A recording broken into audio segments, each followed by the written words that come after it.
When we think of Mercedes' 2022 car, the W13, there's one thing that comes to mind. It's not the fact that it was the worst car that Lewis Hamilton has ever driven, or the fact that it has been the worst machinery Mercedes has produced in its entire F1 history. It is the eye-catching ZEROPOD design that at first shocked and intrigued fans, before becoming the scapegoat that all of Mercedes' struggles were pinned on, before finally being a sideshow on an otherwise underwhelming car. Despite them being the subject of much ridicule throughout the 2022 season, we can confirm now that Mercedes will be sticking with the 2022 design this year. But if the 2022 aerodynamic concept is staying for 2023, what actually went wrong with last year's car? Why were they the only ones to employ the ZEROPOD design?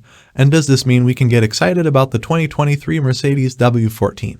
A lot of people have been questioning how everything went so wrong for Mercedes in 2022. After all, it was meant to be Lewis Hamilton's triumph from return to power, his redemption year for the loss of 2021's title, his 8th World Drivers' Championship winning season. At least, that's what the Mercedes fan base billed it as. Things very quickly went wrong for Mercedes though. So, how did a team with so much experience in making championship-winning cars get it so wrong? Mercedes Formula One technical director Mike Elliott recently explained how a single data point in the initial design simulations of the W13 car led to the team's disappointing 2022 campaign. The W13 came to be the most closely associated with the porpoising problem. That impacted every F1 team to some extent. During the first season of the championship, returning took running ground effect designs. In fact, that bouncing may be even better remembered than its side pod lacking design. Although Mercedes was able to address the specific aerodynamic porpoising issue, the team then spent the next phase of the campaign working to fix a ride problem the porpoising had been masking before, finally making the W13 quicker and into a race winner at the season's end.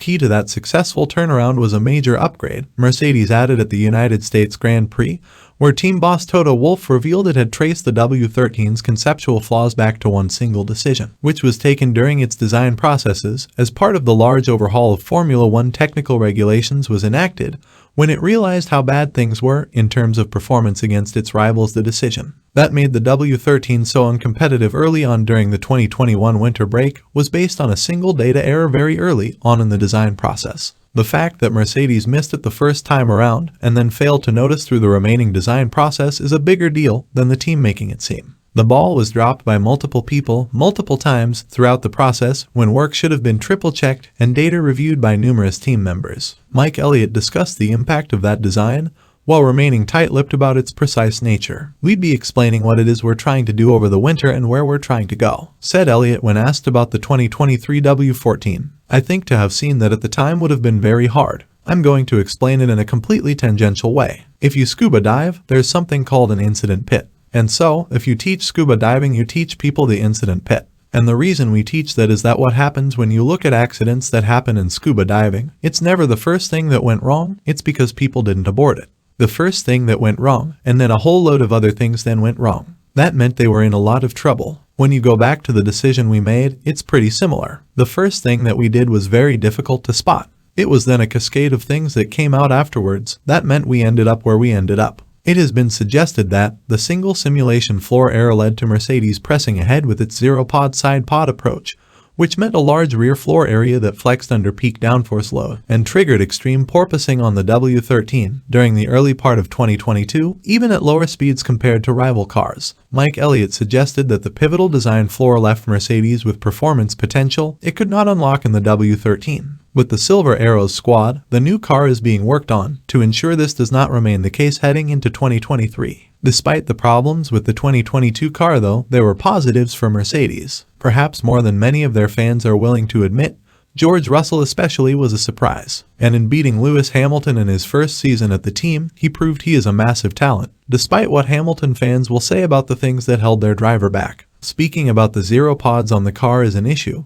and the development of the new car, Russell said, "I think our issues don't really have a lot to do with the sort of side pod philosophy. We may be wrong, but I'm quite confident it's not the reason for our lack of performance this year. To be honest, we're focused on other features of the car as opposed to the side pods necessarily. As we said earlier, the issue for Mercedes were more to do with how the side pods expose the rear of their floor. If you throw your mind back to the Canadian Grand Prix, you will remember the extra floor stay that magically appeared on their car 12 hours after the FIA announced they would allow one to be fitted. That was quickly shut down because the FIA had failed to follow the proper procedure to implement technical changes, and teams were openly accusing the FIA of collaborating with Mercedes. You might wonder why they didn't decide to change the side pod design during the season to compensate for this issue. Firstly, the chassis may not have allowed them to fit larger side pods that gave more support to the floor. Secondly, this is Mercedes. They don't copy other teams. Other teams copy Mercedes. Mercedes trackside engineering director Andrew Shovlin said that the team never felt that it needed to focus too much effort on the side pod solution as it was not triggering a big performance deficit.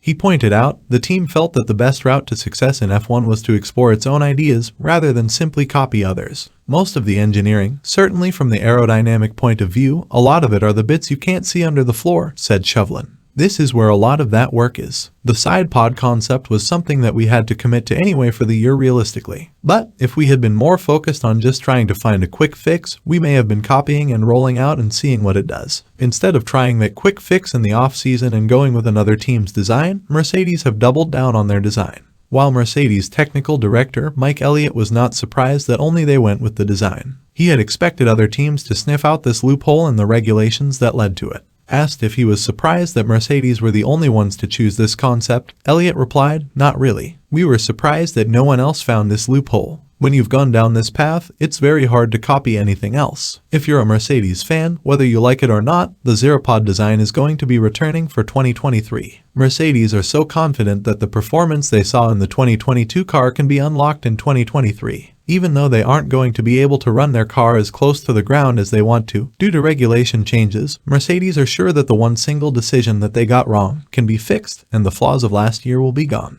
Now, team principal Toto Wolff has said the team will go into preseason testing this year, hoping to finally extract the performance from its unique design. "I think we have understood how we fell back and where the shortcomings are, where we have gaps in our understanding or that had gaps in understanding, and we're working hard on putting a car on the ground that has addressed all of that," Wolff told the media. "But we will only see when we start testing whether we have unlocked the potential that we believe has always been in the car." Mercedes will launch the W14 on February 15th. The sole 3-day preseason test will begin in Bahrain 8 days later. Expectations will be sky high for the team, with fans demanding a return to form and at least a shot at an 8th World Drivers' title for their star driver, Lewis Hamilton. While the recently knighted Sir Lewis might be keeping away from the media, enjoying his winter break over at Antarctica, George Russell has been speaking about his expectations for the team. "They haven't forgotten how to build a fast race car," said Russell. "We just got it wrong this year," he told BBC Radio Norfolk. "We got the philosophy wrong. We went down a route which turned out to be the wrong route. Sometimes it takes you a long time to dig yourself out of that hole. Now I feel we've dug ourselves out of that hole